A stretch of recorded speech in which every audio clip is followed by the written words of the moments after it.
Ladies and gents, boys and girls, welcome. Wednesday, December the 13th, 2023. Hope you are all doing well. Chris Phillips here, your host of the Daily Crow of the Spurs Up Show. Appreciate each and every single one of you tuning in. I see Youngblood, Justin Langford, Cameron Blassingame, Peyton Smith, Bryce Jeffcoat, Xavier, John Edward, Travi, Braddock, Ethan K, Lucas Green. Appreciate you all tuning in.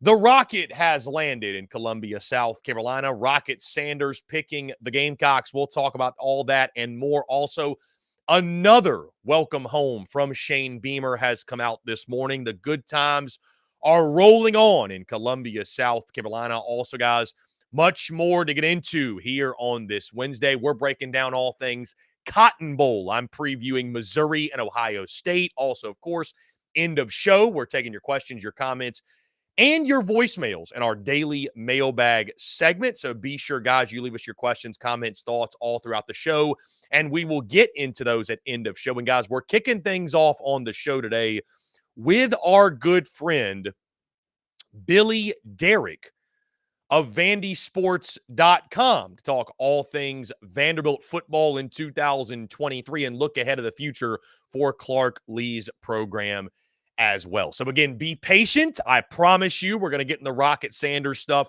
That is the big news of the day, of course, dropping this morning.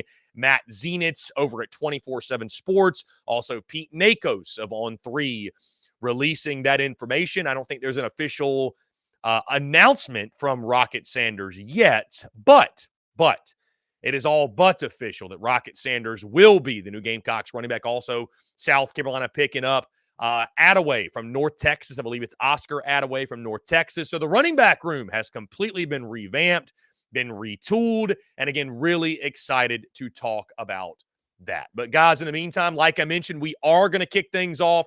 Our good friend Billy Derrick of VandySports.com. Really appreciate Billy takes the time to chat with us. Always an electric conversation. And we talk all things the 2023 season. What went wrong for the Commodores, for them to fall to 2-10. This was a team that at one point folks had really high expectations for. A lot of folks were saying, hey, the over 3.5, that's the play in Vegas. That's the easiest bet. That's the best bet of the SEC season. And certainly it did not work out that way. So guys, a really exciting conversation. Sit back, relax, enjoy this combo with our good friend Billy Derrick of VandySports.com. Talking all things Vanderbilt Commodores football with our good friend Billy Derrick of VandySports.com as Clark Lee's team coming off a 2-10 and 0-8 in SEC play campaign. Billy, what's going on, man? Appreciate you taking the time. He does great work for VandySports.com. I know this was your first full season with those guys. Again, congratulations to you and all your success, and really appreciate you taking the time. Chris, it's always a pleasure, man. I think from the first time you had me on, it's always fun talking whether it's Gamecocks or Vandy. I know we've done a lot of off-season stuff in the past, but I'm good, man. And for Vanderbilt, it's a tough time. I think Vanderbilt and South Carolina are in a very similar position right now. I think I saw they're tied for 16 portal entries right now. So old Beamer and Clark are going to have to go at hyperspeed. I think Clark said that the other day right now, and they got to bring in coaches. I'm not sure if South Carolina has to replace any coaches, but Vanderbilt, I think the bigger thing is players, right? Getting dudes in. So that's where they're at, man. And we'll see what happens. Change is imminent for sure, Billy, when you miss a bowl game, whether it be 5-7 on South Carolina's side, 2-10 on Vandy's. I think coaching changes are around the corner. It's not a matter of if, it's a matter of when. So again, certainly these coaches have their plates full. But let's stick, Billy, with Vanderbilt. I want to go back to, the summer and SEC media days and the preseason before we really dive into the season, because I think what's interesting about the way this thing played out, Billy, Vanderbilt was one of the, and it sounds weird, sounds weird to say, but they were one of the most hyped teams coming into this season after going 5-7 in 2022. I heard all preseason that over 3.5 wins for Vandy was the best bet or one of the best bets of the college football season. Things set up well for Vanderbilt out of the gate to maybe even hit that 4-win mark and go into SEC play, maybe make a bowl game for the Commodores. You win your first 2 ball games. Correct me if I'm wrong. I feel like it was that UNLV game in week number 4, week 3, I guess you could say, because Vandy started in week 0. But it was that UNLV game, that 40-37 loss, that really derailed things for the Commodores and sent things in a downward spiral. 0-8 in the 8 SEC games, 10 straight losses to close out the season. Just talk about the contrast between that preseason hype, what your preseason expectations were, and what you saw play out in this season. Yeah, we talked about it, Chris. I think here in Nashville on media days, you asked me, and a lot of people asked me. A lot of people were curious about this Vandy team and Clark's confidence. I think you said something about that at the podium, and coming into this season, right? You're coming off of. I think it's more important to look at what type of season they were coming off of, right? That was a 5-7 season in year 2, and for a Vanderbilt coach in year 2 to snag 5 wins and 2 SEC wins is huge. So this offseason, well, I'm not saying it was filled with excitement. I'm not saying it was an offseason like a normal Tennessee fan has, but no, there was a lot there, Chris. You're right. And there was a lot of good hope put into this fan base that last season. And you had a quarterback like an AJ Swan heading into this season.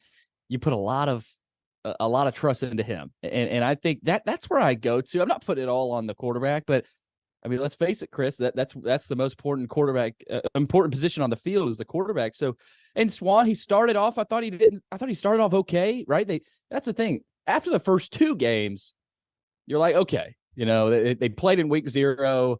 Hawaii probably better than advertised. Alabama A&M was kind of a slog, but they ended up winning. And then you get to the UNLV game, and that's when the wheels came off. It was a night game in Vegas at Allegiant Stadium.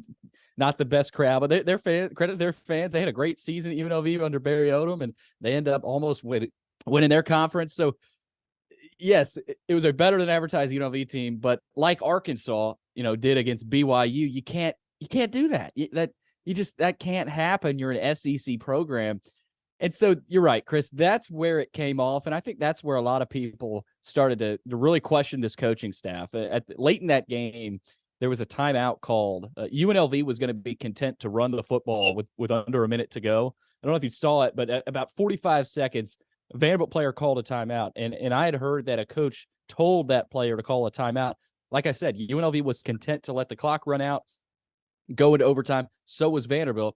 Player calls a timeout. UNLV looks up and says, okay, screw it. We're going to throw a ball down the field.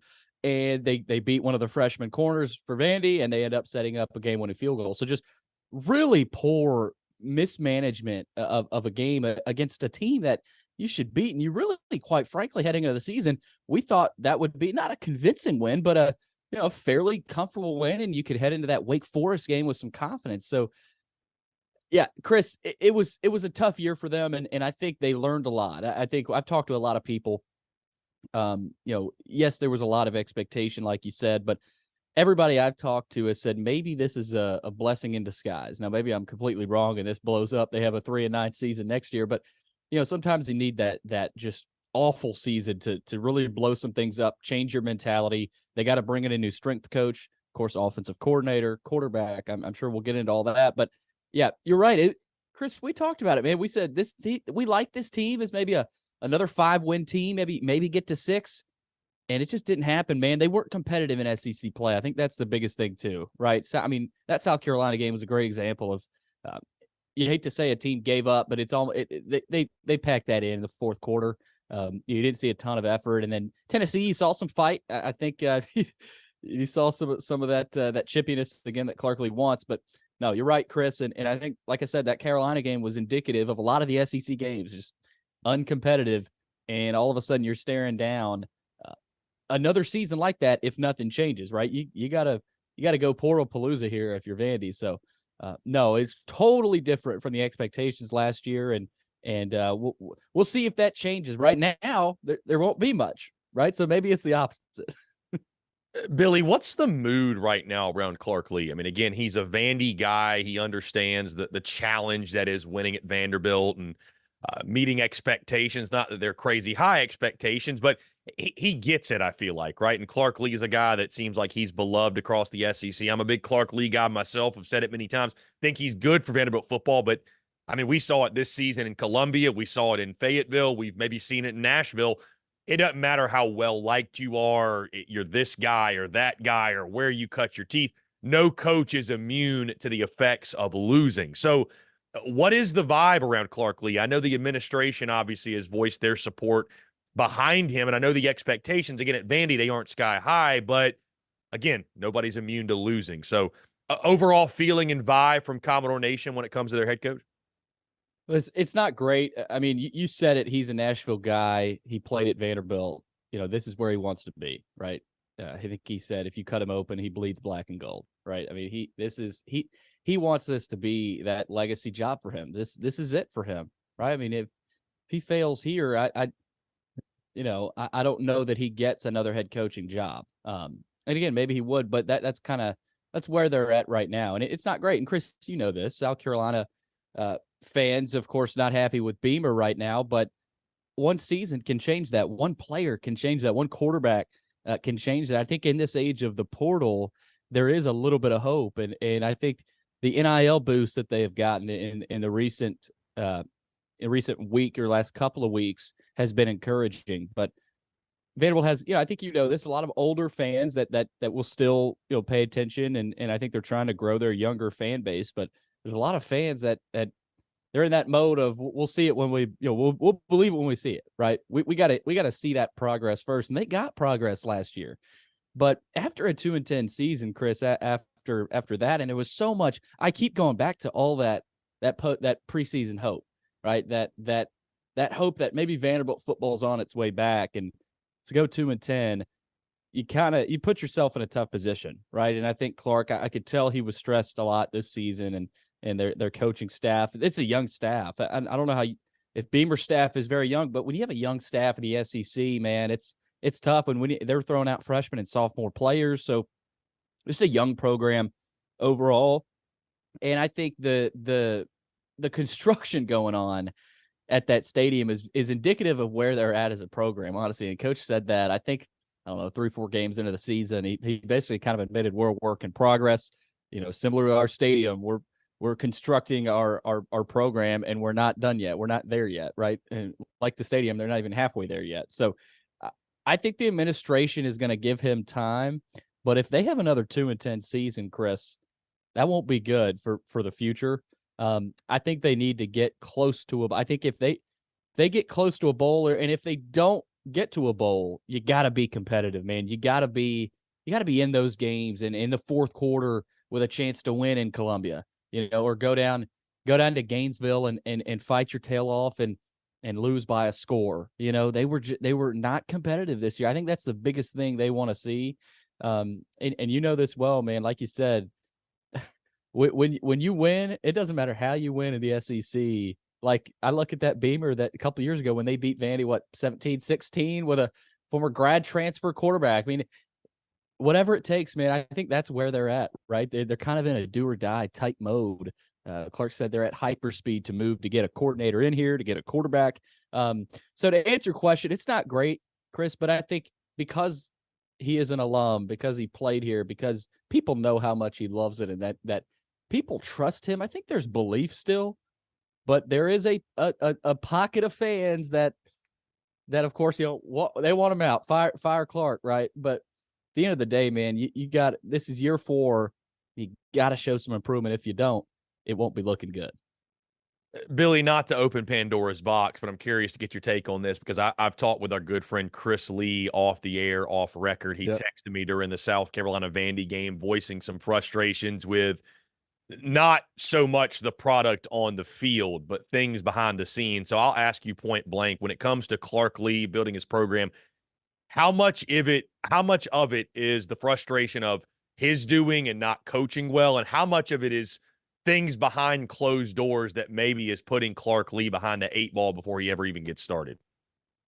Well, yeah, it goes both ways. I think, when you look at Vanderbilt and their stance in the NIL era, you go back to last offseason, they were bottom by far, right? Bottom of the barrel. They were getting, I don't even think they were at 1 million. right? I mean, that's you got to be at least be at 1 million. So now that's a lot different, right? I don't know the exact figure, but they can do essentially whatever they want. I say that they're still Vanderbilt. They're still coming off a 2-10 season, right? So you say behind the scenes, I think money, man, NIL runs today's day and age of football, and Vanderbilt right now is at that point where they have kind of leveled the playing field, at least for them, right? They're whether it's middle of the pack or top, they're not at the bottom, right? They're not even bottom half financially right now. So that I think that has changed. But yes, last year and going back to last offseason, Chris, you're right.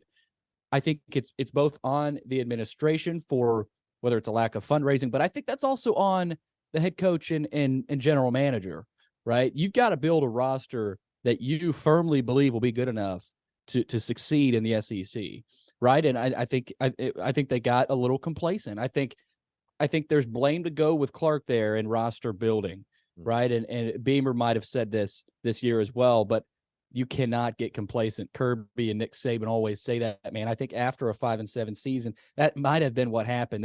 They looked at their roster. They said, yeah, Mike Wright was good, but we need a guy that can throw it and air it out. Ray Davis was good, but we thought we had a really good O-line. Well, they turned out to be pretty wrong on that. Ray Davis is a damn good running back. Mike Wright was better than advertised, right? I think he won that Auburn game for Mississippi State this year. So I just think they looked at their program and kind of accelerated the growth without actually growing and putting in that work and bringing in the dudes, right? And I don't blame them for that. You know, they trusted their evaluation, but I think they misevaluated certain guys and they have pushed out certain guys. So, but no, you're right in terms of the behind the scenes stuff. Obviously, NIL is involved.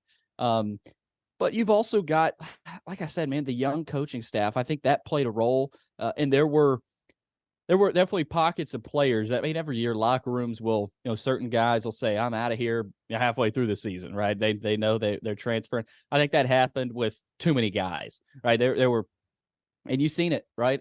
I mean, with South Carolina too, 16 transfers for both these teams. For Vanderbilt, the behind the scenes stuff was a big factor, but I do think you can almost put just the same amount of blame on Clark Lee as the CEO of the program. A lot of coaches aren't fit well to be the CEO. I don't know that Clark is or isn't, but he's become the DC, and I think he's taken more of a focus on that defense and basically throwing the offense onto a new OC. So I don't know if he's taken away some of his CEO role, but you got to be a CEO, man. And I don't think if you were looking at this program as a company, they failed as a company from the top down. Yeah, it's Vanderbilt. I mean, there's deep-rooted issues there, whether it's academic issues or what, NIL, but I think they have tried to fix some of that, and we'll see if that changes compared to last offseason. Closest margin of defeat, 16 points in SEC play for Vanderbilt this season. You mentioned already, Billy, the offensive side of the football. It was a revolving door at quarterback with A.J. Swan, Ken Seals. No running game to speak of to help out either, dead last in the SEC. Will Shepard, Jaden McGowan, London Humphreys, I thought they were dynamic at receiver, but I want to move to defense because you already touched on offense. Vandy allowed 28 or more points in 11 games this season. It was a really, really bad defense, and that's supposed to be Clark Lee's calling cards. I mean, I know we love to talk offense. It's what rules college football. It's what rules football as a whole now, but you got to be better defensively than that. What went wrong for Vandy? Is it simply just a talent issue? Because, again, like you mentioned, Clark Lee is a defensive guy, and, I've seen it firsthand in Columbia. We've seen it other places. When you're a head coach and the thing that is like your trademark, it's your calling card, when that thing starts falling flat, that's when people look around and go, okay, well, what's even the point? Like, the thing he's supposed to be good at isn't working out. So defensively, I mean, again, what was it for Vandy? Because there was a plethora of issues. I don't think it's just talent. I really don't. I think they had plenty at linebacker. I mean, Langston Patterson, C.J. Taylor, who plays their anchor, is a great player. They've got dudes at linebacker. They thought coming into the year they'd be better up front, right? Front seven. I think Clark mentioned that at media days, and we talked about this, right? Being able to get pressure with four. They were never able to get pressure with four. Their sacks they got would be because they forced the guy out of the pocket, and they would almost clip his ankles, right? They were never able to control a game, much less even a possession defensively up front. And you got to do that in the SEC, man. Even if you are at the lower side of the totem pole of the league, you got to be able to do that some. And they were not able to do that, and they thought they would be. So all of a sudden, 3-4 games in, even Hawaii, man, they were not able. They were getting beat up front, and I think that was a big question mark that early in the season, that okay, this team's going to struggle up front again. Secondary, they've been bad for the last 3-4 years. I mean, nothing's really changed, to be honest. They had a decent corner last year. Name was Lucian, came over from UConn. He's a good player. He's a transfer, right? But they didn't bring in any transfer corners. They kind of looked at that and said, okay, we like a lot of the young guys there. We think they can develop. They had a couple of older guys that were recruited by Coach Mason, and they just hadn't panned out. And safety wise, they got some decent safeties, but Derrick Wright was banged up all season.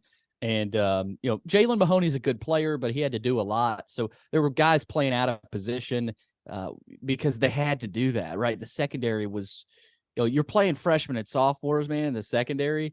You're going to struggle. I mean, these receivers are legit, especially in the East, right? With Tennessee, Georgia.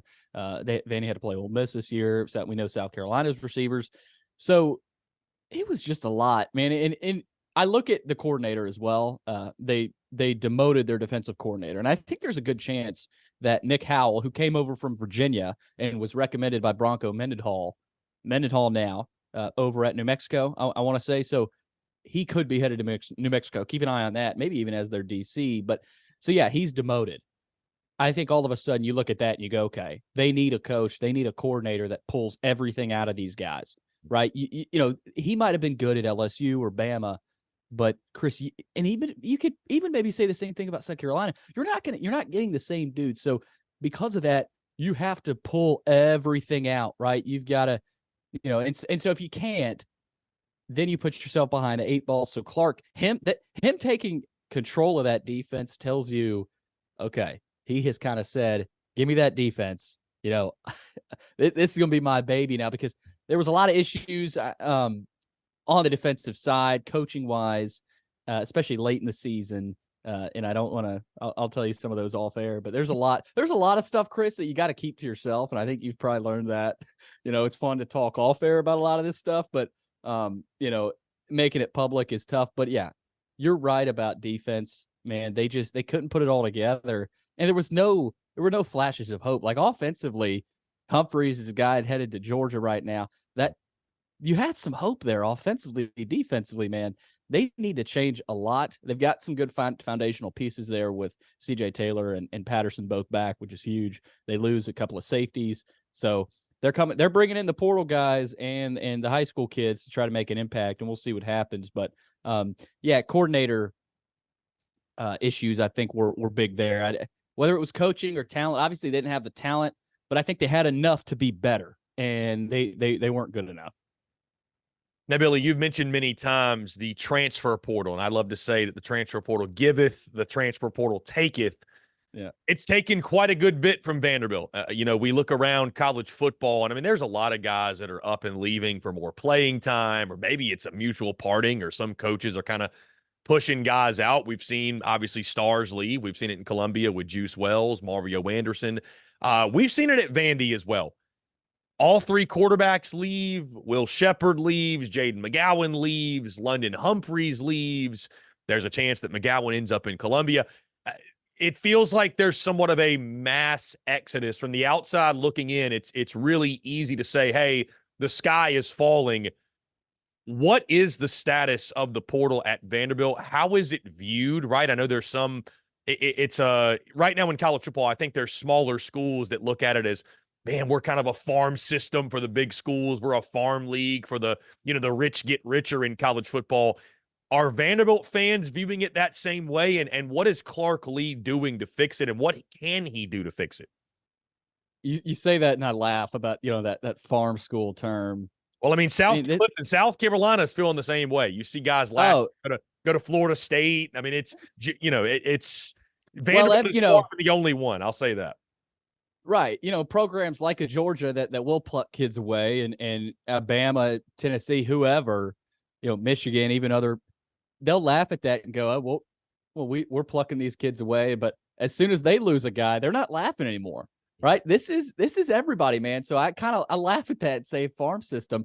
But yeah, it's true to an extent.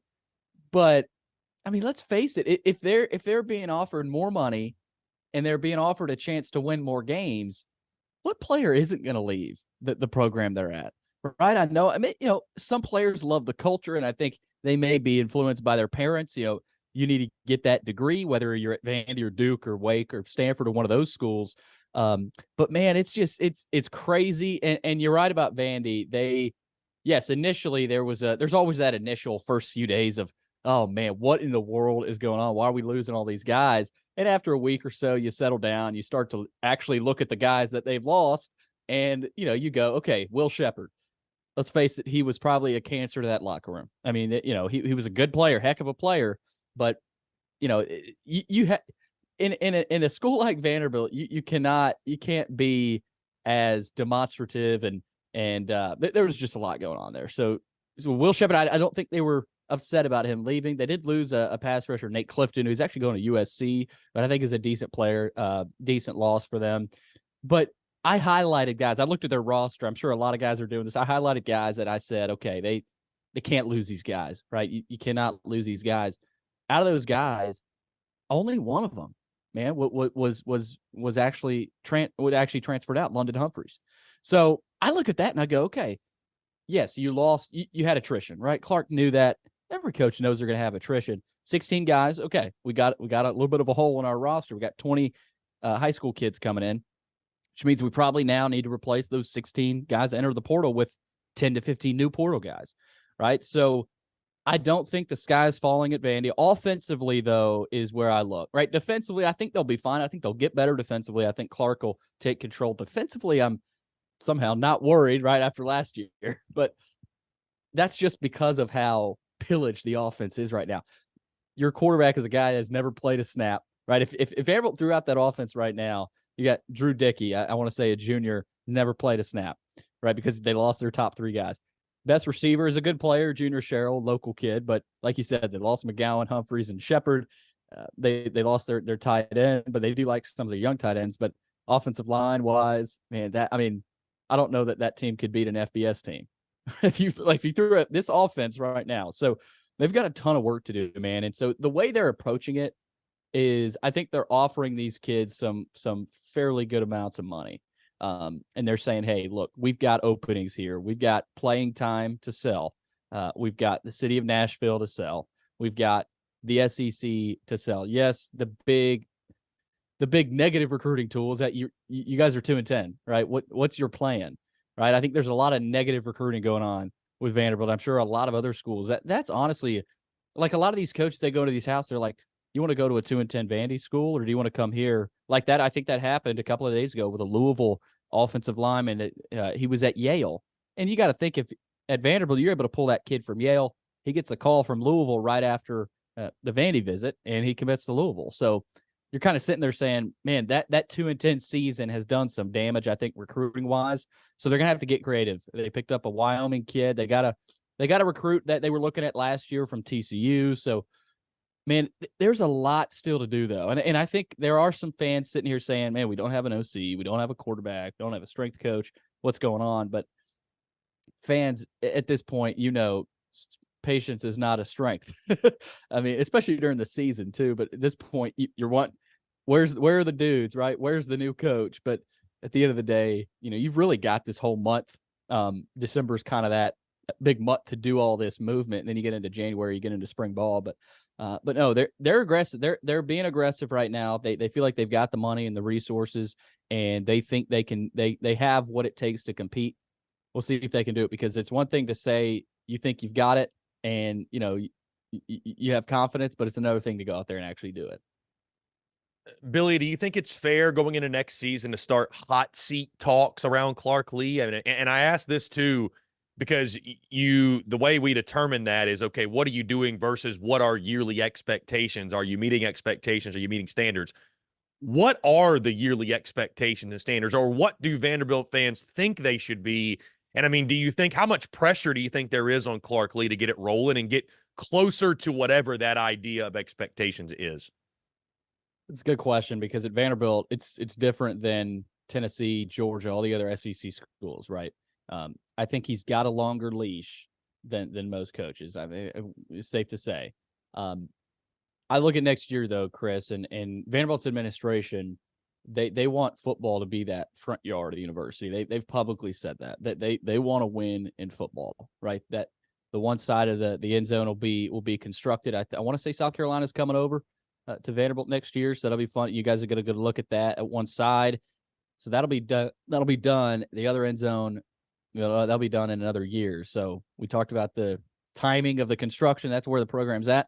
I think you got to speed that up, right? This season, I don't look at wins as much as the eye test, right? And I think that's how a lot of programs should be, especially in the SEC and especially to a school like Vanderbilt.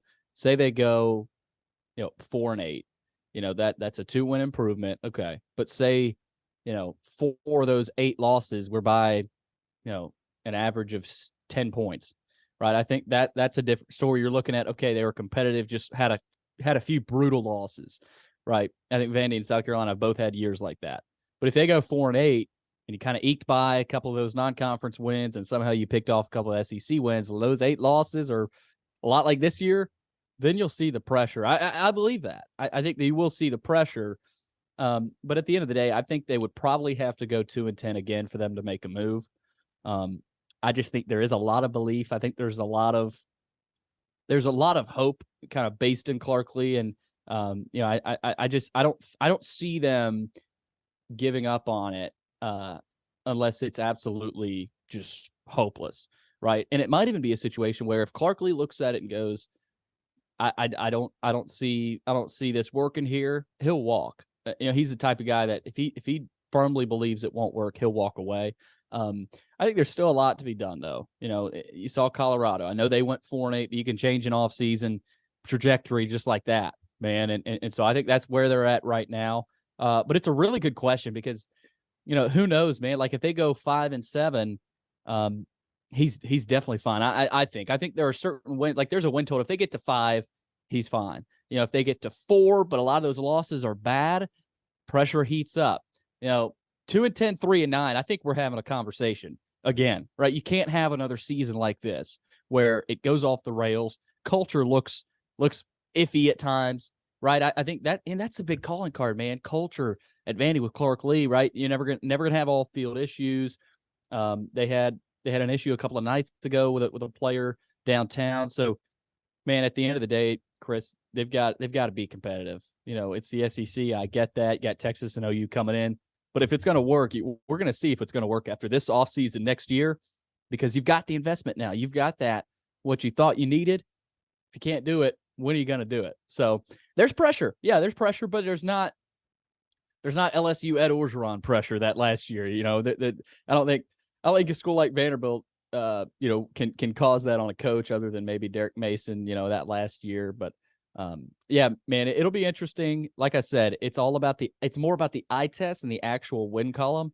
And I think that's kind of where they're at right now.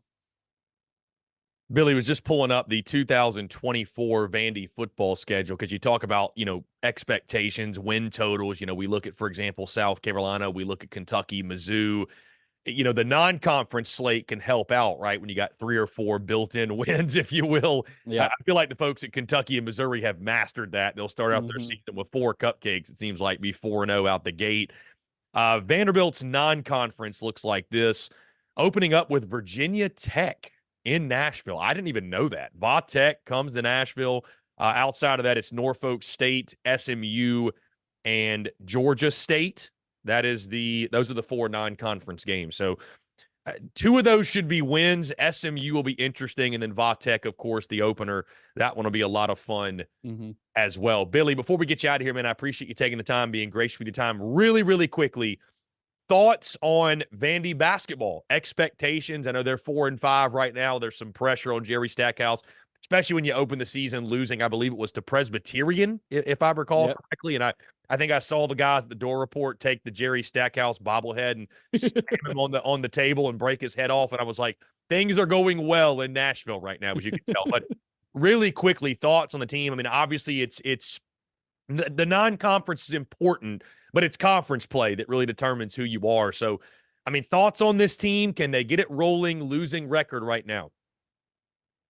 Yeah, it's hard to see. It really is, because this is year 5, man. Year 5, and you lose to Presbyterian. There was some excitement. There was still kind of in the back of their minds, I think most fans' minds, that this is Stackhouse. You know, you kind of got that aura around the program. It's kind of a dark cloud right now.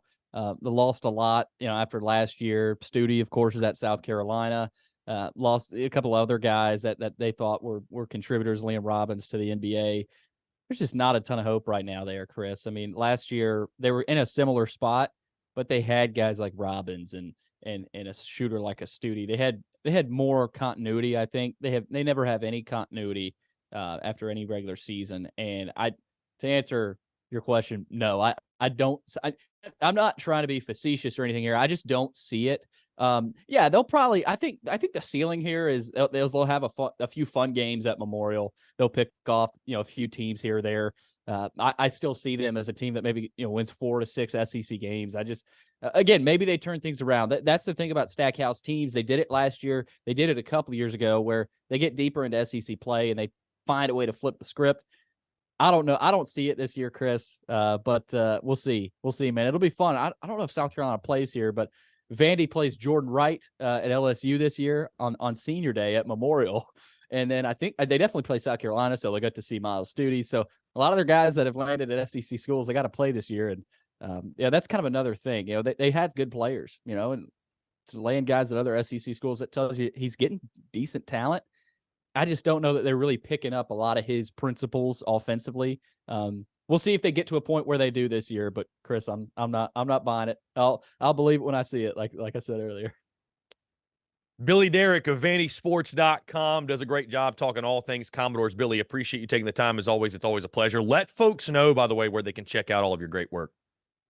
Appreciate it, man. I got this sun shining on me, by the way, right now. I got to fix this. Love window, it, man. The sun is shining in Nashville. We love to see it. Yeah, it's like 35, but it's sunny out there. You never know with Nashville. But no, man, really appreciate it, Chris. Always fun to hop on. VandySports.com, a rival site. It's been there for about 20 years. Hopped on with Chris Lee. I know you've gotten close with Chris and Blake and those guys over at Southeastern 14. They do a lot of work together kind of there with Vandy Sports as well. But yeah, Billy Derrick 10 on Twitter. Again, go check out VandySports.com. There's a lot of transfer portal stuff, and you know, it'll be fun. There's a lot going on right now, and yeah, we'll see if Vanderbilt can find a way, man, and give some hope to the fan base. But yeah, VandySports.com, Billy Derrick 10 on Twitter, and I'd love to hang out with some Carolina fans. I know we'll be seeing y'all in basketball here eventually, so it'll be fun.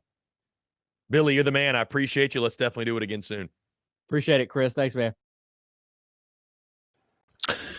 Okay, that was Billy Derrick of VandySports.com. Appreciate him taking the time to talk all things Vanderbilt football in 2023 and moving forward. Guys, we're going to jump into a quick break on the other side. The Rocket has landed in Columbia, South Carolina. I'll give my full thoughts and reactions to South Carolina adding Rocket Sanders, the Arkansas transfer, to their roster as their undisputed RB1.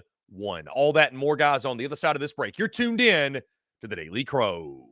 The Daily Crow is also brought to you by our friends over at A1 Air Quality Consultants.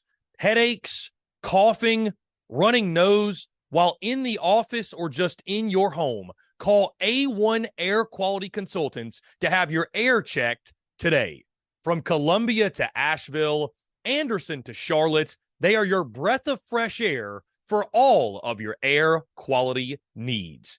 Be sure to give them a call or shoot them a text today at 864-619-2092.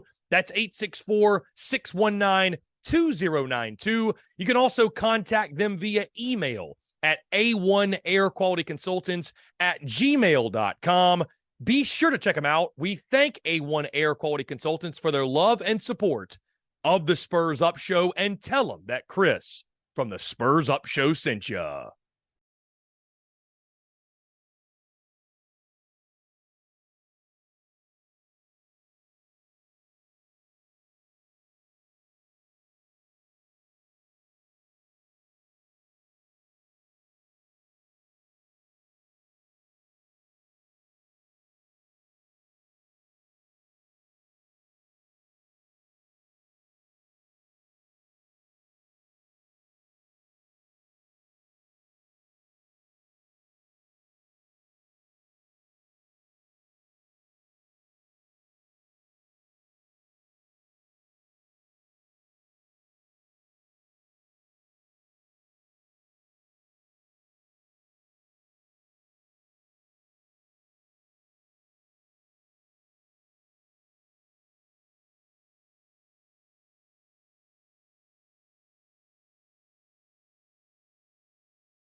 Muscle Dougie, ho.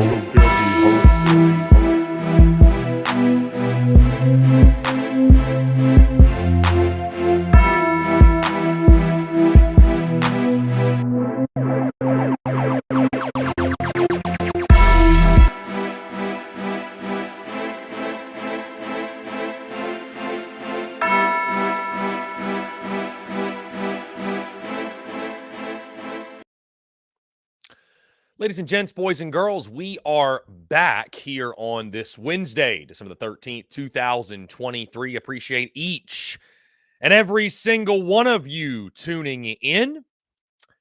A jam-packed day, not just in Columbia, the SEC as well. A busy day, right? We got the SEC schedule released tonight, but of course, guys, in Columbia, the good times are rolling for Beamer ball as South Carolina.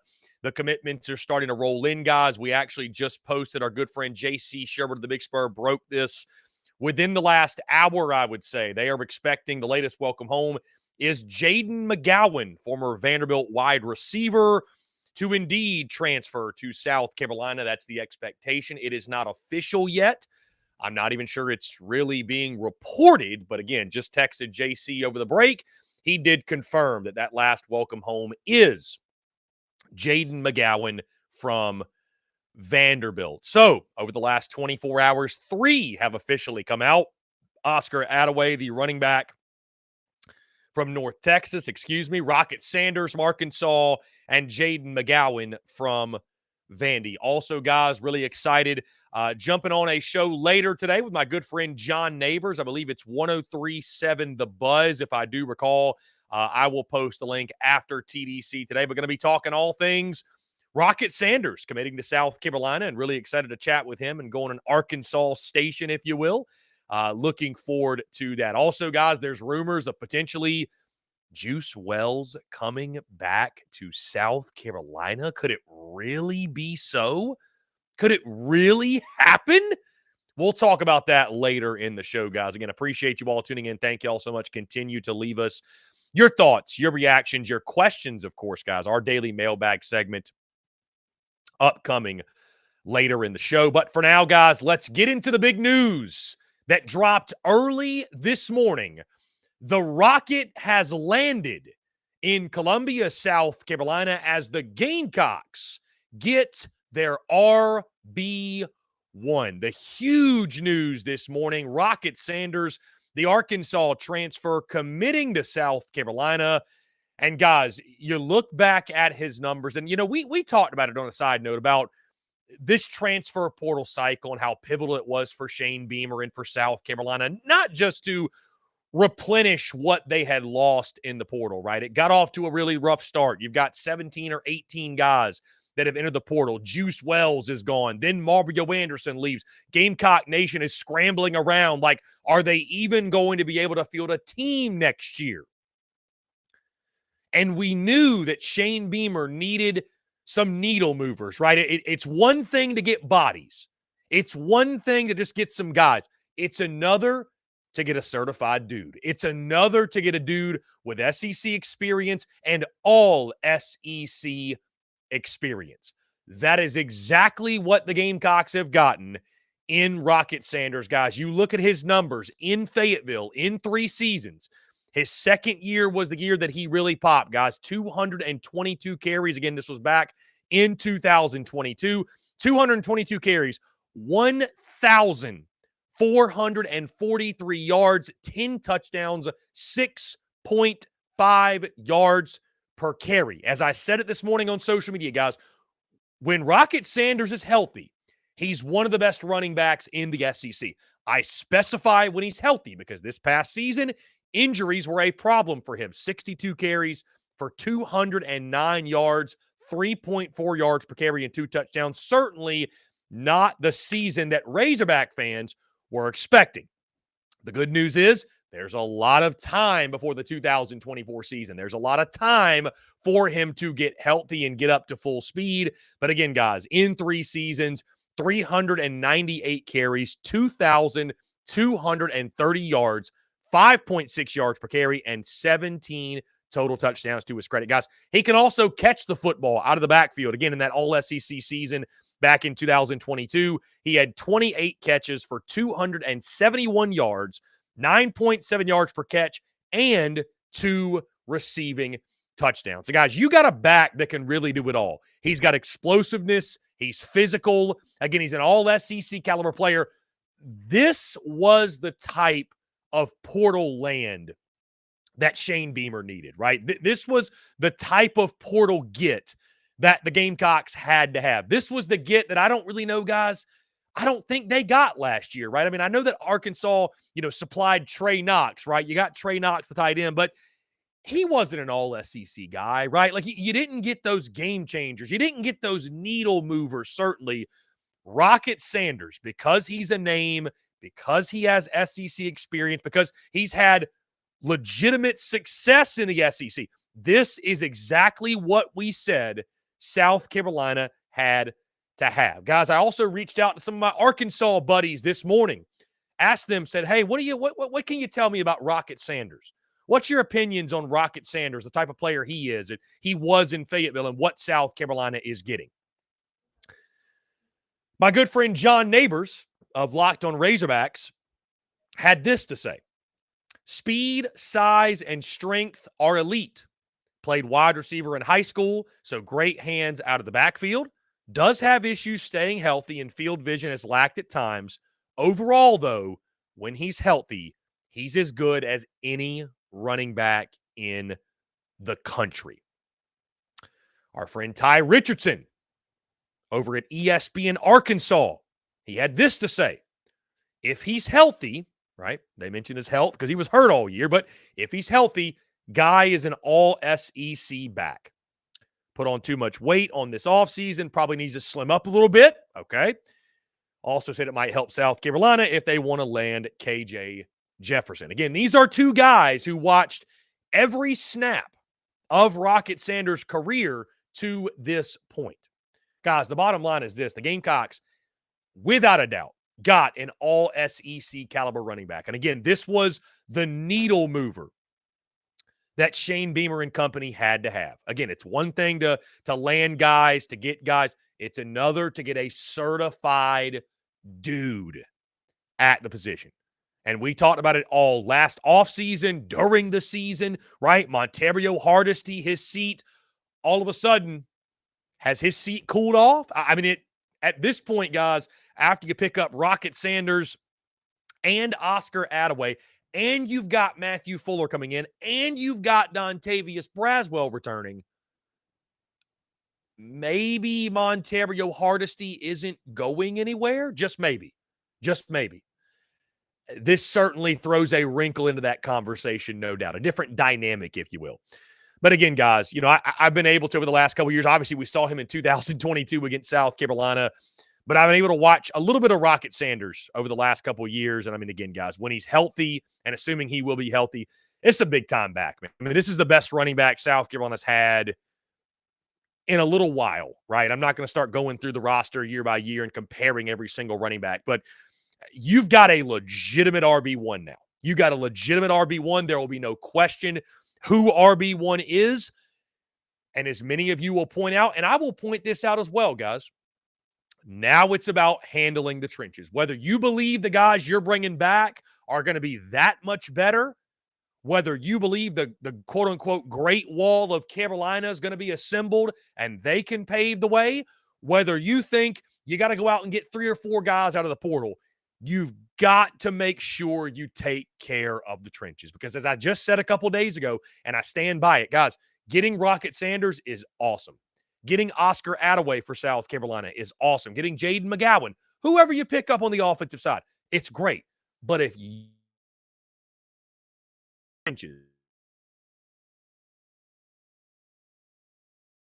a cautious optimism. But here's the good news, guys. Here's the good news.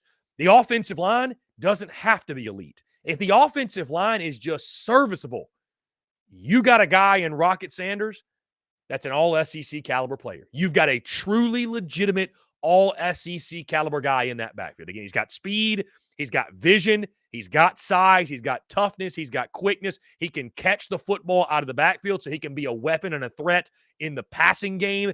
He's everything you could want in a starting running back and more. And it seems like overnight, you could argue, South Carolina has completely flipped their running back room. Certainly from what it was going into 2023, when DeCarrion Joyner had to step in and be RB1, Juju McDowell as your backup. The running back room is in a much, much, much different place now. And I know that's something that South Carolina fans are happy to see. So again, Gamecocks getting Rocket Sanders, guys, is a big time pickup. This was the needle mover that Shane Beamer needed to have. He had to have, right? Getting a difference maker, a true, legitimate game changer at the running back position. And it should lead to big things, guys, especially if that offensive line can come together. If the big uglies up front, if they can make the improvement necessary, from 2023 to 2024. You now give Lenoris Sellers a bit of a safety net, a security blanket to have a running game, right? Because a young quarterback, especially, but a quarterback's best friend is a solid running game. All of a sudden, you bring that into play, and now you've got a real-time, legitimate, big-time dude who can carry the rock for you. Guys, we're going to jump into a quick break. On the other side, the Cotton Bowl is just around the corner. Missouri taking on Ohio State, guys. I'll break down that game in its entirety, give you guys my full preview and prediction for when the Tigers and Buckeyes do battle. All that and more, guys, on the side of this break. You're tuned in to the Daily Crow. The Daily Crow is also brought to you by our friends over at A1 Air Quality Consultants. Headaches, coughing, running nose while in the office or just in your home, call A1 Air Quality Consultants to have your air checked today. From Columbia to Asheville, Anderson to Charlotte, they are your breath of fresh air for all of your air quality needs. Be sure to give them a call or shoot them a text today at 864-619-2092. That's 864-619-2092. You can also contact them via email at a1airqualityconsultants@gmail.com. Be sure to check them out. We thank A1 Air Quality Consultants for their love and support of the Spurs Up Show, and tell them that Chris from the Spurs Up Show sent ya.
Watch your doggy, ho.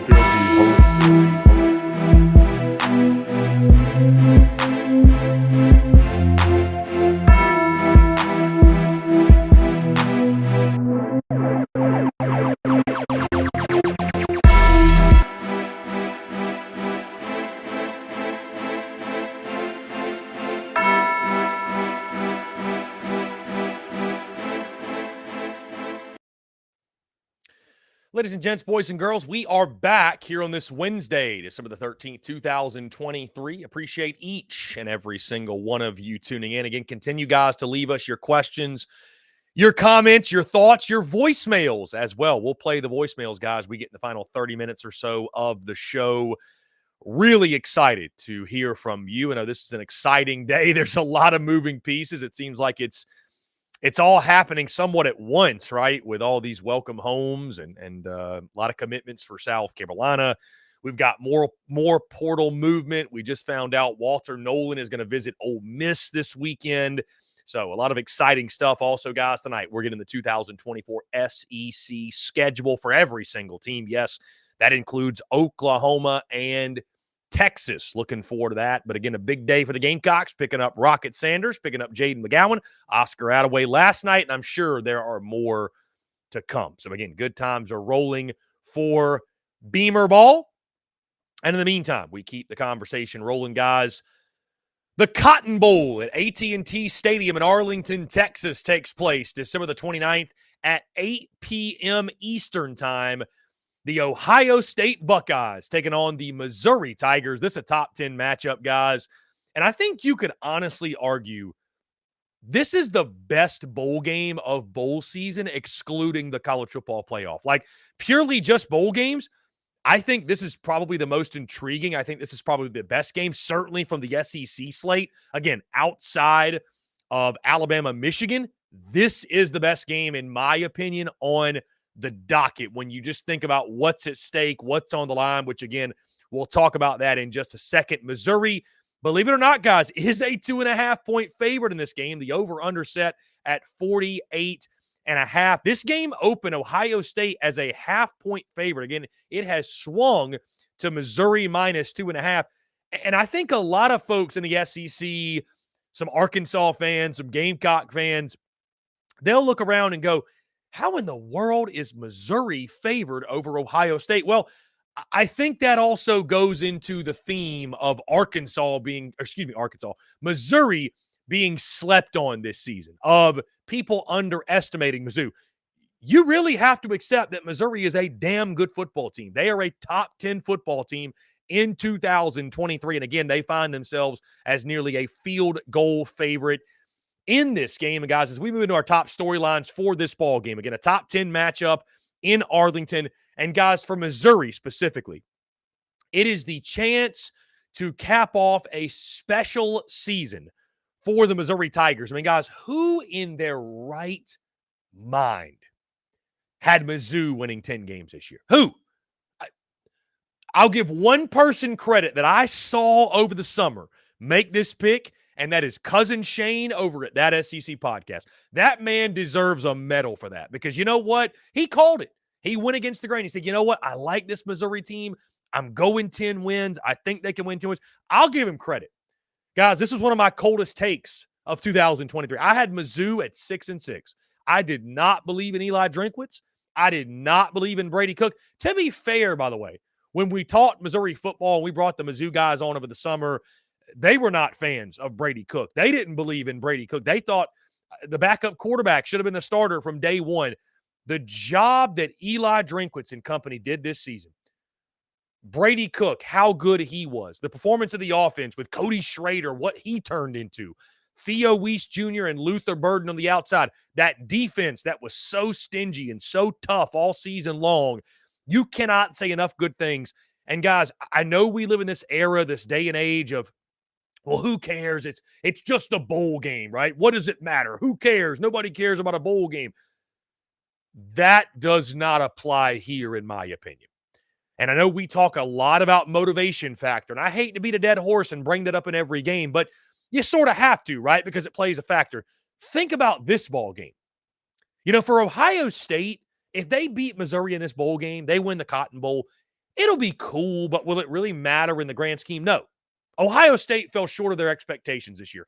A win over Missouri is not going to change that. Buckeye fans aren't all of a sudden going to be jumping for joy and, elated at the fact they won the Cotton Bowl and beat the Missouri Tigers. I don't think anybody in Buckeye Nation is going to be really moved by a victory like that. So win or lose, Ohio State is Ohio State. Their brand, what they are as a program, that stands out above all else. But for Missouri, guys, a program that has this chip on their shoulder, and for good reason, by the way, because they're disrespected at every turn. No matter how many games they win, no matter how many winning streaks they have over South Carolina, over Arkansas, you've still got fans from those fan bases and others saying Missouri doesn't belong in the SEC. They're not a SEC team. They're not legit SEC like we are or they are or this is or whatever. What a win over Ohio State. Getting to 11 wins, what that would do for Eli Drinkwitz and the Missouri football program. Again, you can say bowl games don't mean anything. That doesn't apply here, guys. That doesn't apply here.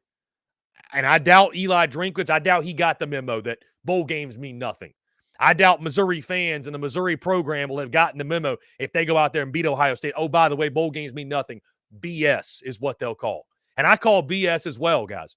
To go out like a program like Mizzou and beat a program like Ohio State with their name brand and would be massive for what Eli Drinkwitz is building in Como. Guys, something that goes in Mizzou's favor. Devin Brown getting the start at quarterback for Ohio State as Kyle McCord is out in this ball game. Of course, guys, he has entered the transfer portal. Now, was he forced out? Did McCord just want to go? We know now he is visiting Nebraska. So what can Devin Brown do? Obviously, a guy that's supremely talented. He's very talented, but has not really played all season long.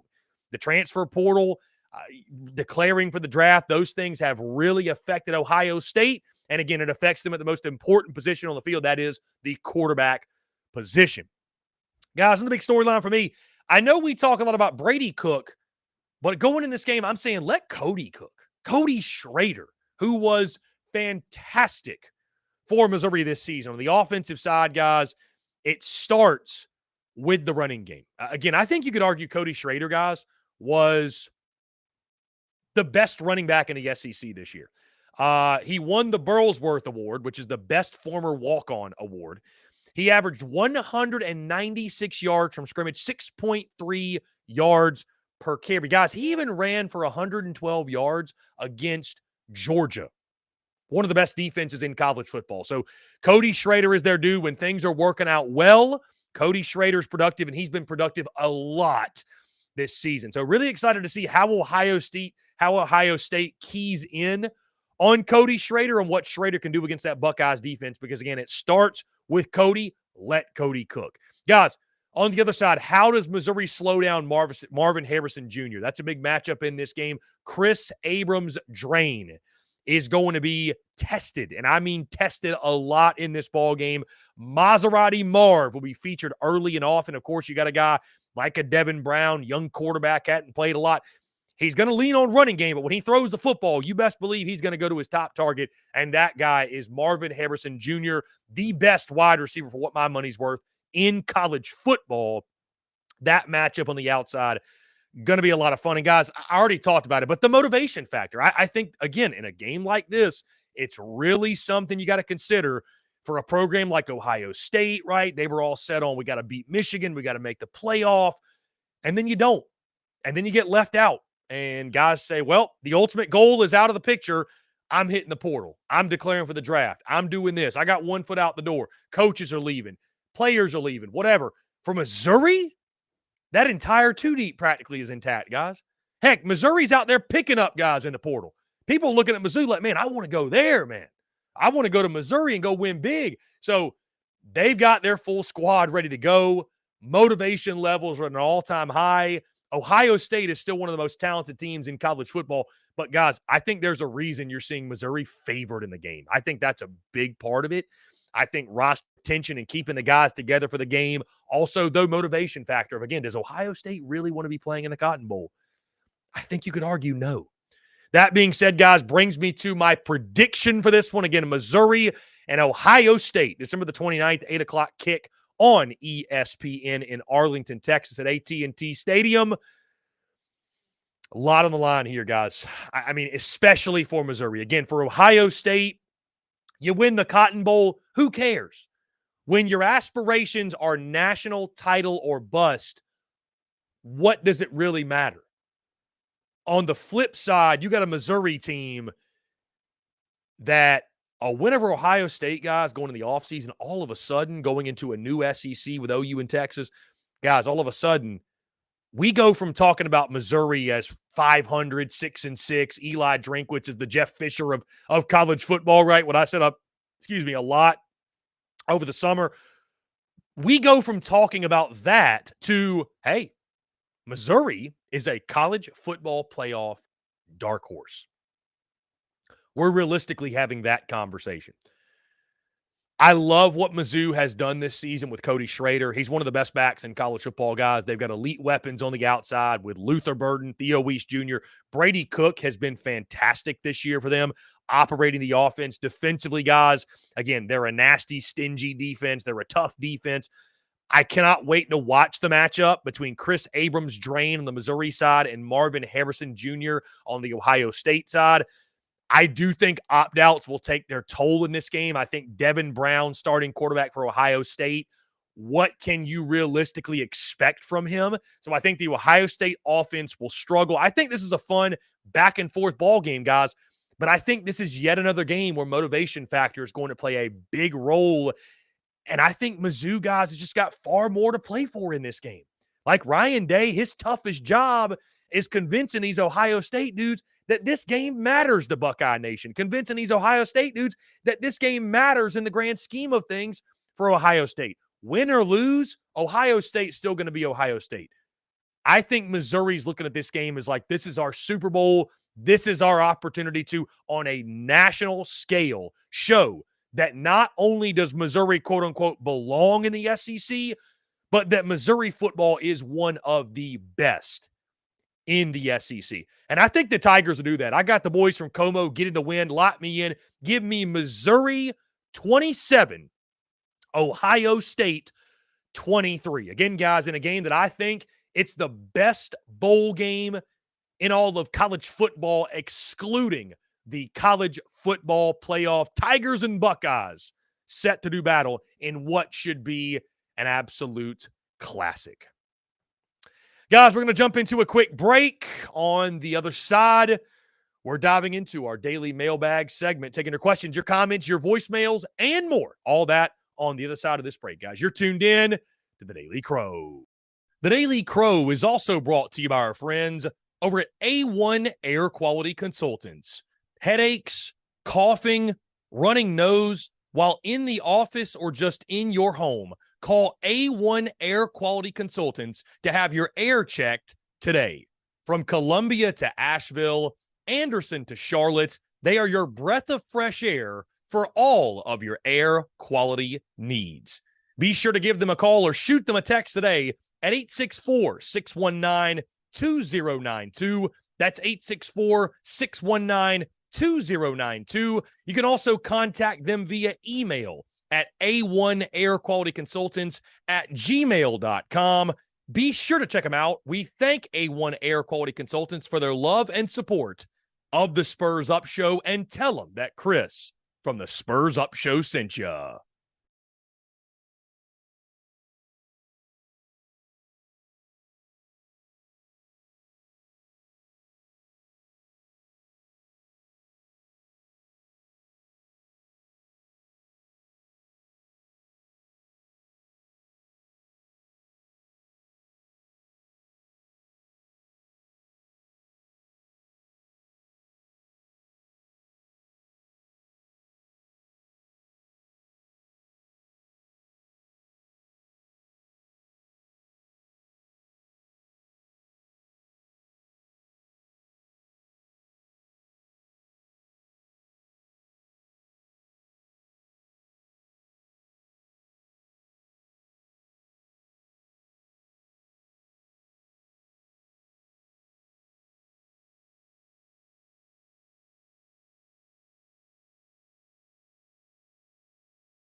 That's your Dougie hoe.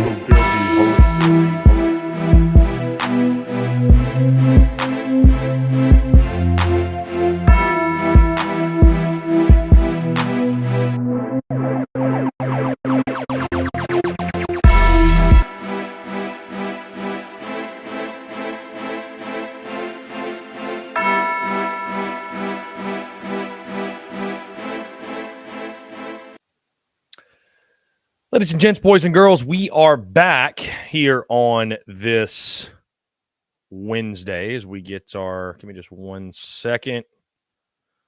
Want to make sure we let the folks know over on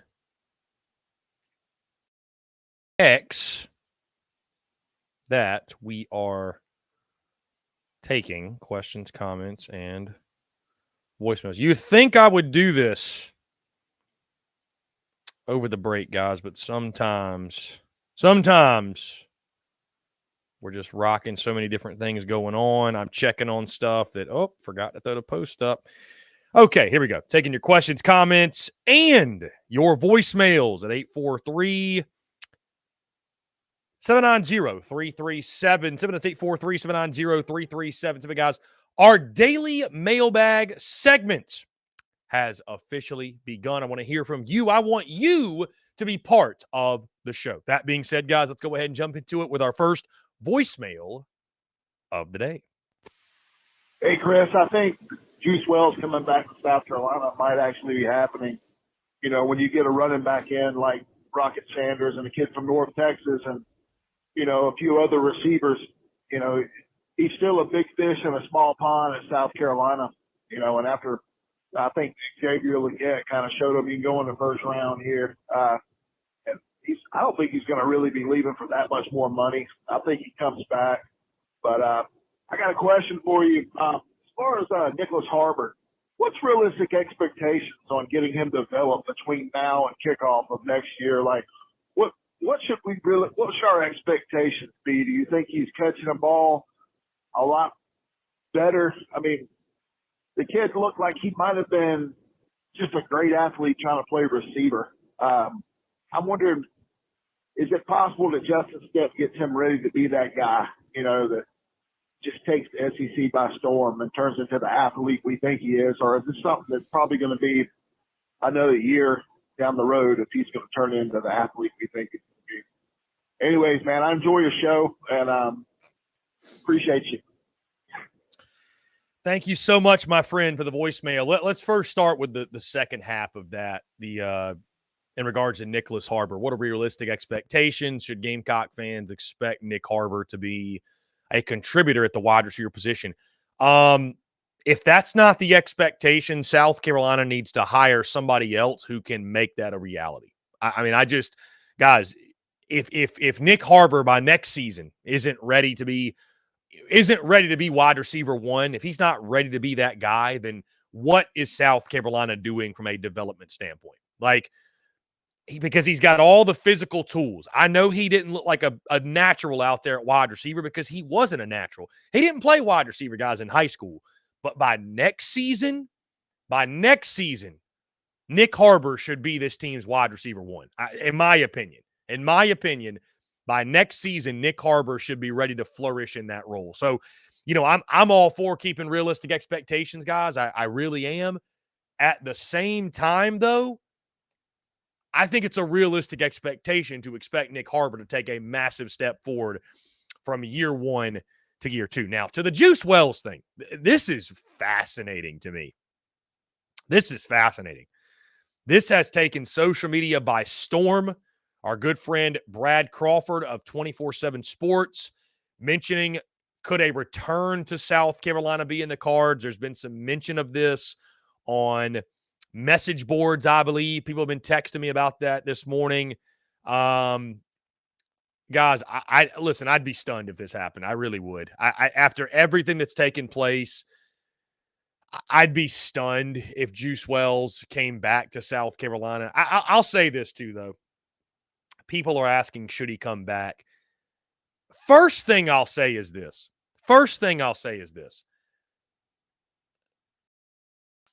I think Shane Beamer if it were to be a realistic thing, if it were to be a real possibility, which we'll see, I think you leave it to a team vote, a team and a coaching staff vote. I think you leave it to a vote, man. I think you let the guys in the locker room, those guys who were supposedly his brothers, quote unquote, you let them vote on it. Do you want Juice Wells back? Do you think it'd be right to allow him to come back? Because here's the problem with it all, guys. If you left, it'd be one thing. If you just left, you just hit the portal, it'd be one thing.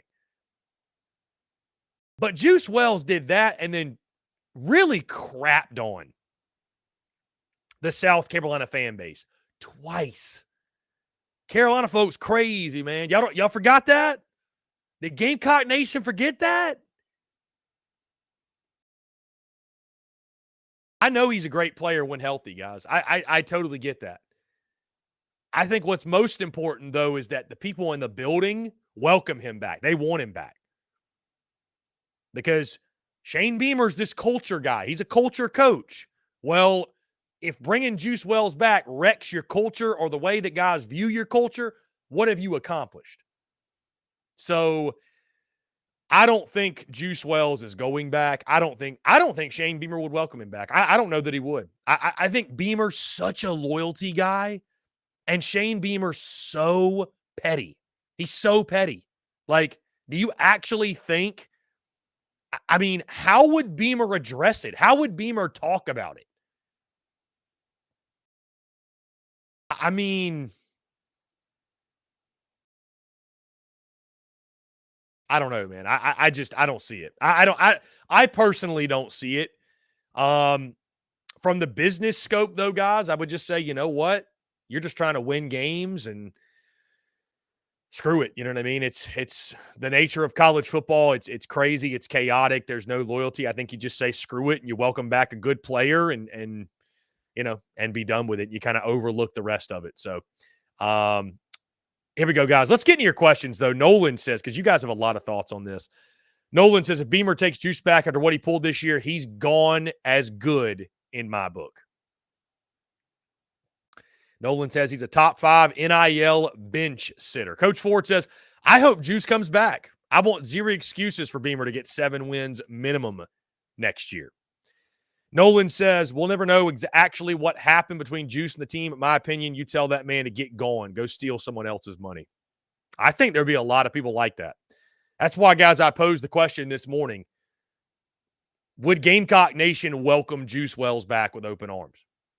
And I don't think you're right or wrong whether you feel one way or the other. I mean, listen, if you think that the way he left and the way things went down was inexcusable and the fact that it's pretty well known at this point that he could have played the final 3 or 4 games, could have played down the stretch and chose not to, right? And was collecting NIL money simultaneously. So if you feel like, you know what, he shouldn't be allowed to come back, I see where you're coming from, and I respect it. And if you're on the other side of, you know what happened, but above all else, love your brother, he's a Gamecock, and we need to win. South Carolina needs the best players they can get. Take him back. I get where you're coming from. So I don't know that there's a right answer here. But it's like I said, man, it really comes down to a team vote and how the people in the building feel. That truly is what it comes down to. How do they feel about it? Do they care that Juice Wells went on public record and said Carolina folks are crazy, called out the fan base? Do they care that Juice Wells went on Instagram Live and was basically making light of the entire situation and he hadn't even said anything officially about entering the portal? Do they care about that? Do they care that Juice Wells could have played and didn't while collecting a check? I mean, I guess if you can overlook all of that, then cool. I mean, cool. You know what I mean? It's just, can the players overcome that? That's the question. Can the players do that?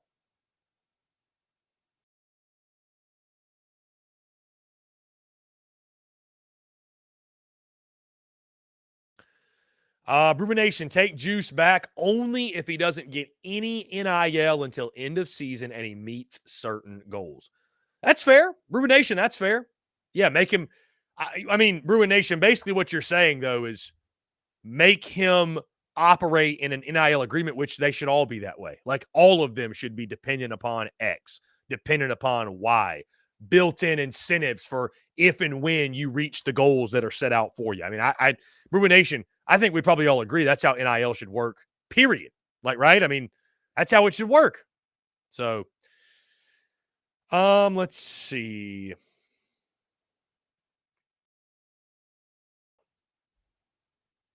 Let's see.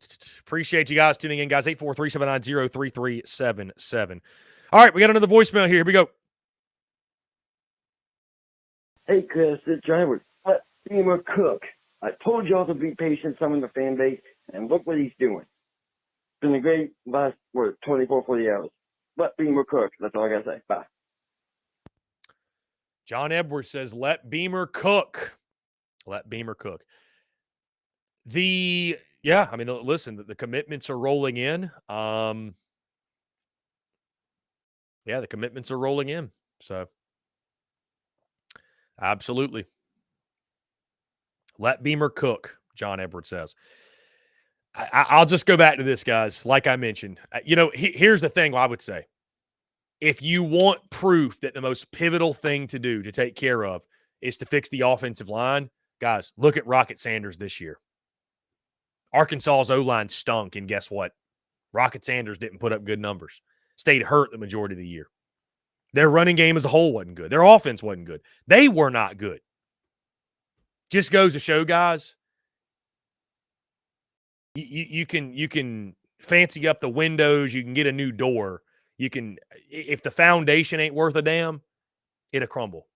It'll crumble. So that's why I keep saying it. I know people don't like to hear it, but that's why I keep saying it, man. You better make sure the O-line's better. That is all I am saying. That is all I'm saying. Jared says he thinks Josiah Thompson's going to start at left tackle. You think a true freshman's going to start at left tackle, Jared?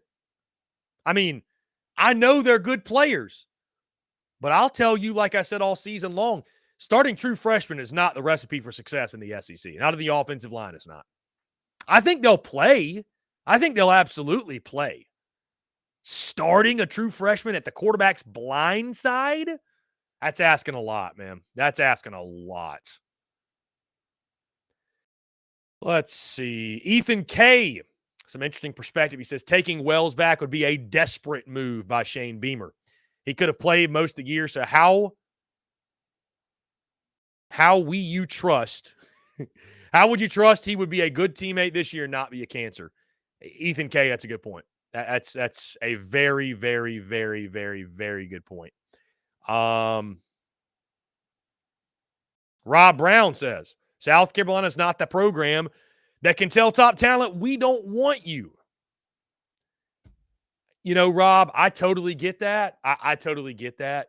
But, man, you are – again, this is something that Shane Beamer has to think very long and hard about and have a conversation with those in his building about.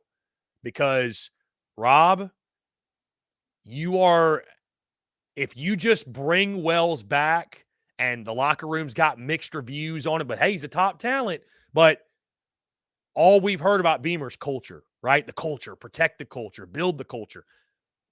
Does this go with this culture? Does this go with Beamer's culture? I mean, that's a decision he's got to make. But I don't know, man. If you listen, it's not my program. I'm not the head football coach. If you ask me, I wouldn't bring him back.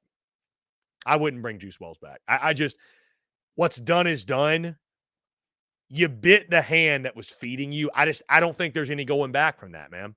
I think Juice Wells could have played, sat out, screwed over his team, screwed over his teammates.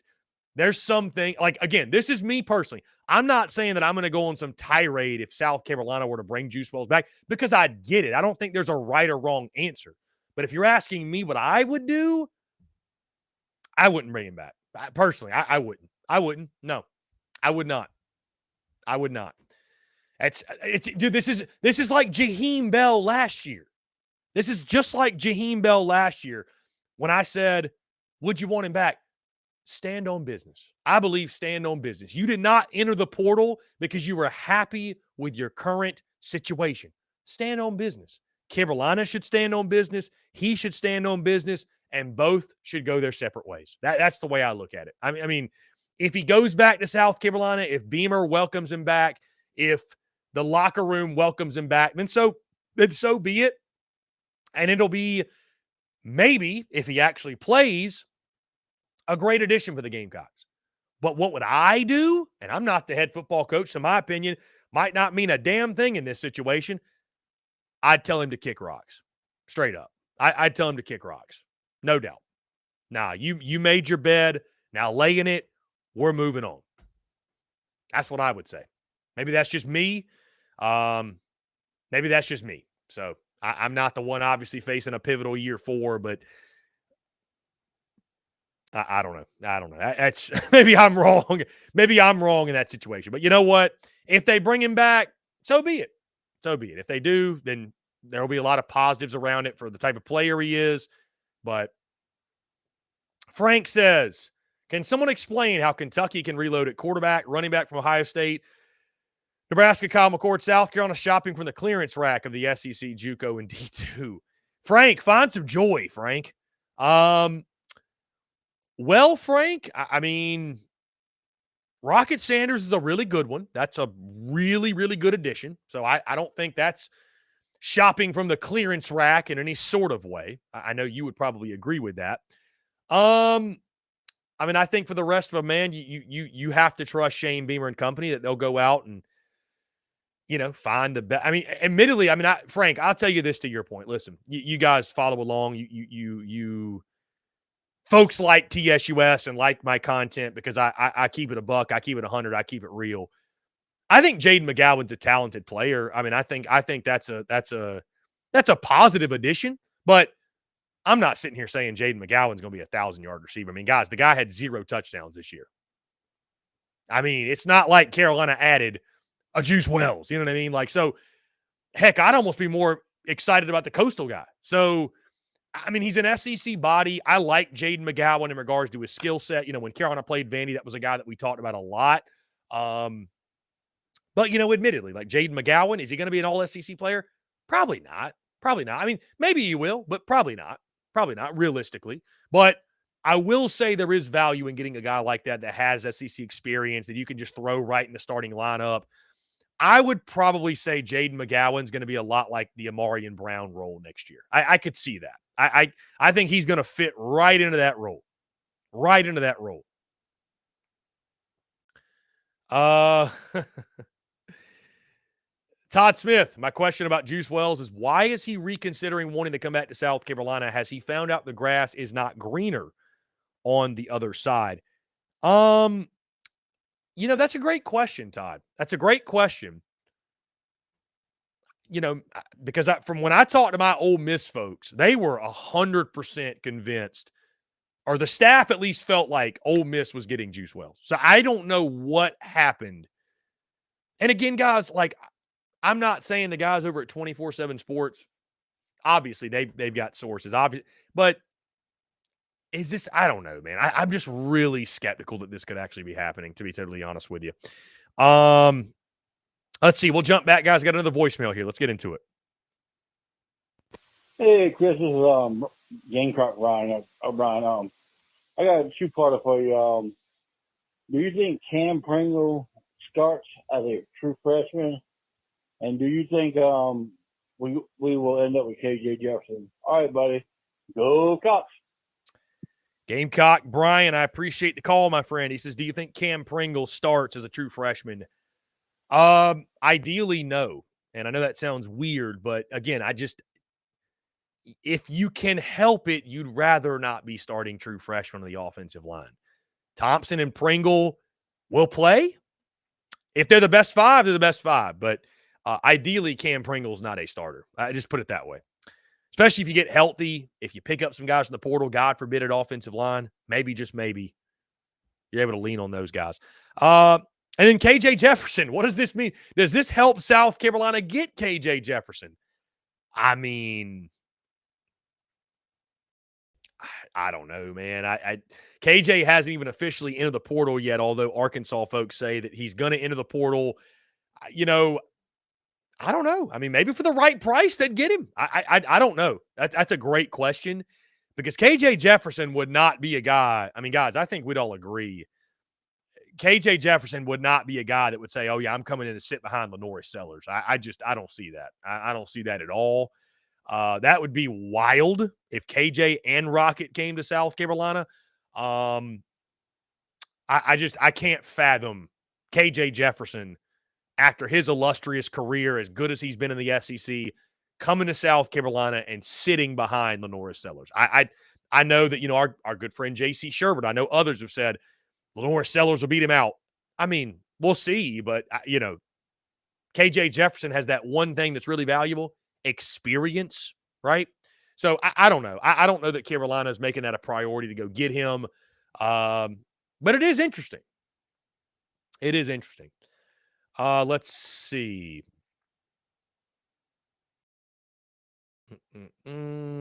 Madison Duncan, TSUS schedule this week. Yeah, no TDC tomorrow or Friday. No simulations either. We are hitting the road, Madison, going to see family for the Christmas holiday. I'll be back in town late Sunday, of course, Monday through Friday of let's say Monday through Wednesday of next week for sure. We're going to be live noon to 2 as normal, all that good stuff.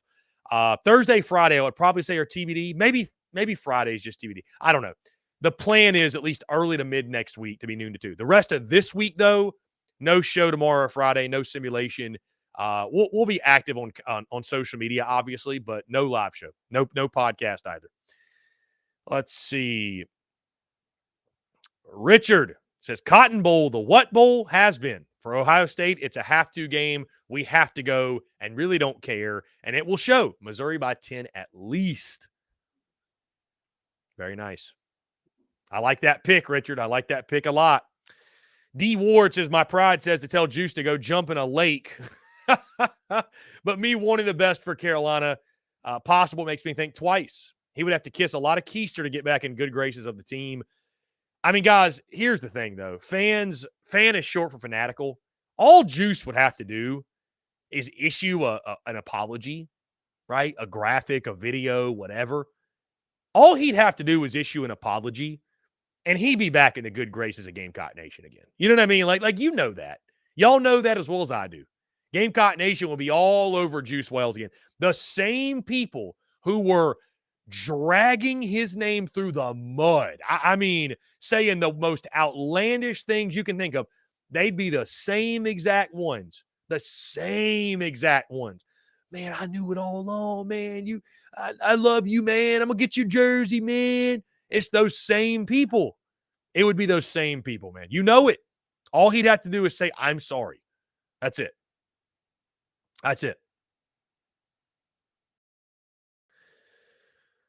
Let's see. Evan, does the Vandy commit help us get the Vandy quarterback? I mean, maybe.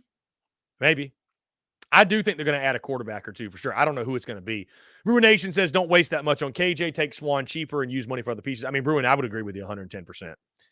I would agree with you 110%. Yeah, you don't no need to throw crazy amounts of money. So Andy Hall says this. He sat out the Clemson game, and that could have been the difference to going 6-6 in bowling. Nah, that ship has sailed. I mean, Andy, again, I tend to agree with you, man. I think what's done is done. It's really hard. It's nearly impossible to put the genie back in the bottle and erase what has happened. You know what? I will tell you this. I think depending on what, if this were to happen, if Juice were to get welcomed back and added back, I think that'd really tell you a lot about Shane Beamer and where he is mentally and his thoughts on next season and just how important next season is. Coach Ford says this, how much money are we giving Rocket, Attaway, et cetera? Seems like we should know these numbers. Coach Ford, I don't disagree with you, man. I don't disagree. I think it'd be great to know where the money's going, how much money's being spent. But, Coach Ford, we do not have that transparency yet in this day and age. of NIL. Guys, we're going to jump into one final break. On the other side, we'll keep it going with your questions, your comments, your voicemails, and more here on this Wednesday. You're tuned in to The Daily Crow. The Daily Crow is also brought to you by our friends over at A1 Air Quality Consultants. Headaches, coughing, running nose while in the office or just in your home. Call A1 Air Quality Consultants to have your air checked today. From Columbia to Asheville, Anderson to Charlotte, they are your breath of fresh air for all of your air quality needs. Be sure to give them a call or shoot them a text today at 864-619-2092. That's 864-619-2092. You can also contact them via email at a1airqualityconsultants@gmail.com. Be sure to check them out. We thank A1 Air Quality Consultants for their love and support of the Spurs Up Show, and tell them that Chris from the Spurs Up Show sent ya.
Muscle Dougie, ho.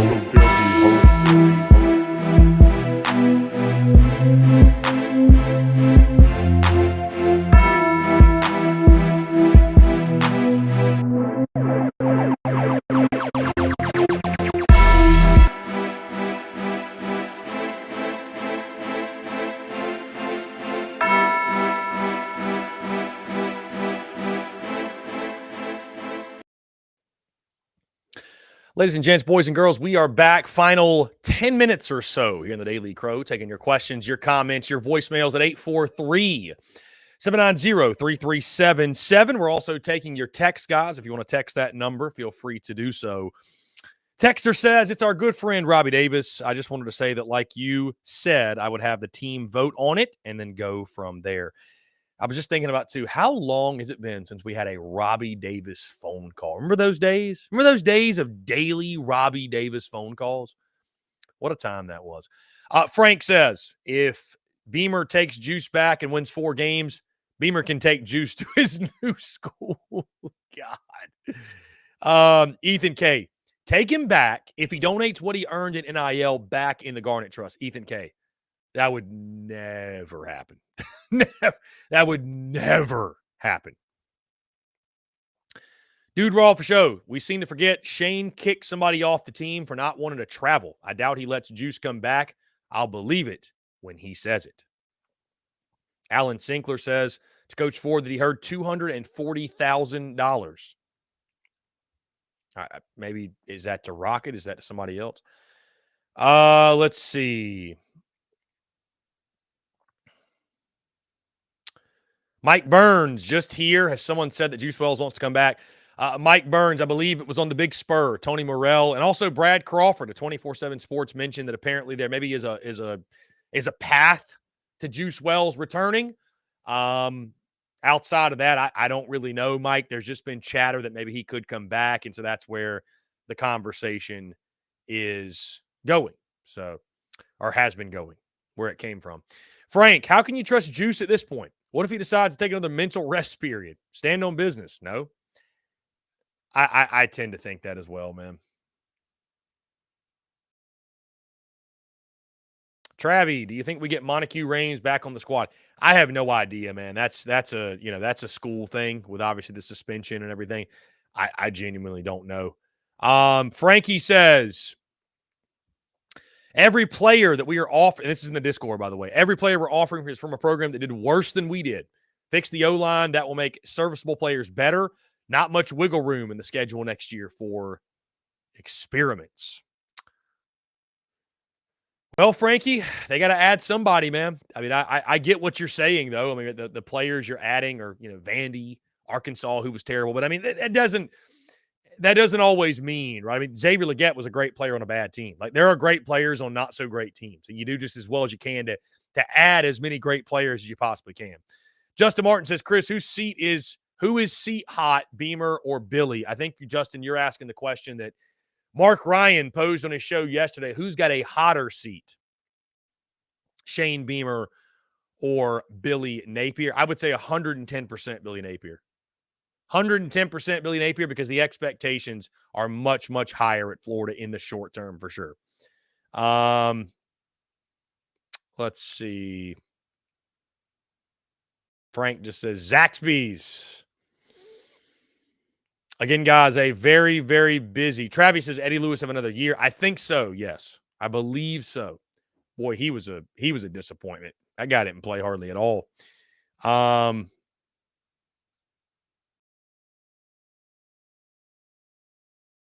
Let's see.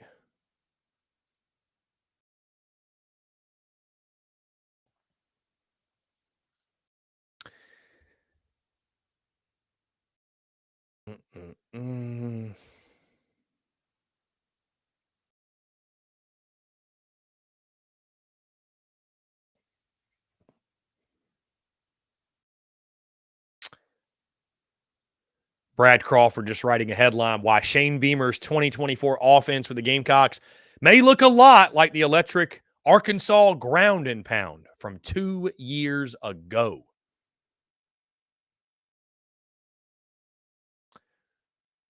Maybe so.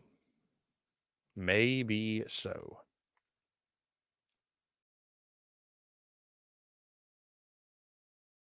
The Jaden McGowan commitment, by the way, guys, is official. Jaden McGowan has published the graphic, if you will. Our good friend Brad Crawford had this to say: Vandy's fastest player, a guy who can be an instant impact on special teams and the slot offensively.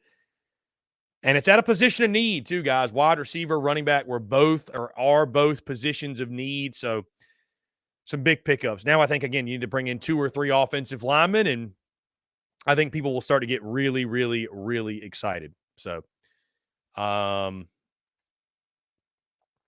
let's see.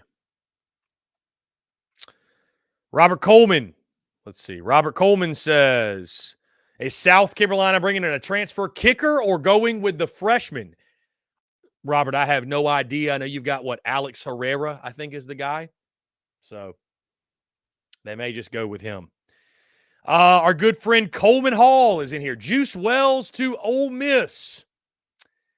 Coleman, today these rumors have started that Juice Wells, is there a possibility he comes back?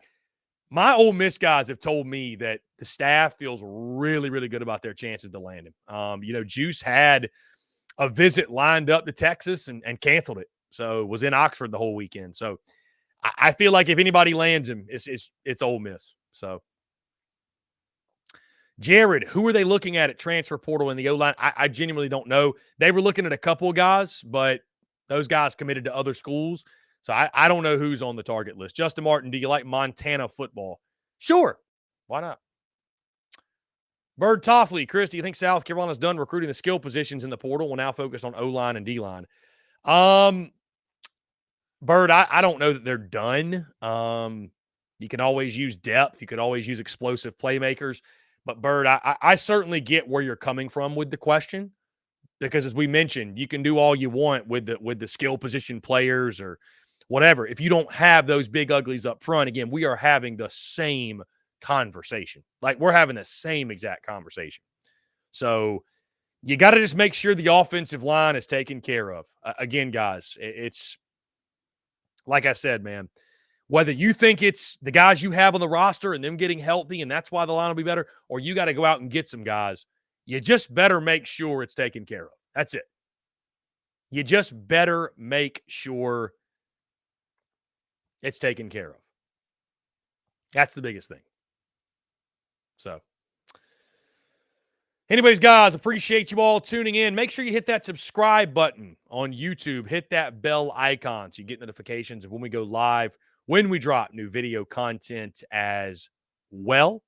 By the way, guys, Jaden McGowan, side note, he's averaged over 10 yards per catch over his 80 catches the last 2 years. So over 10 yards per catch. So he's a playmaker. He's explosive for sure.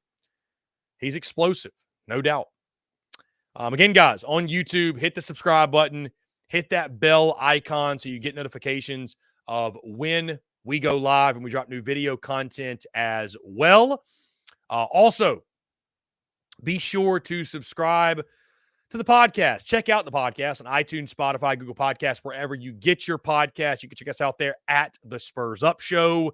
And, of course, guys, all across social media, whether it be X, Instagram, Facebook, TikTok, you name it, wherever you get your content, you can find us there. Again, guys, truly appreciate each and every single one of you guys. It's been an electric week, certainly an electric last 24 hours or so.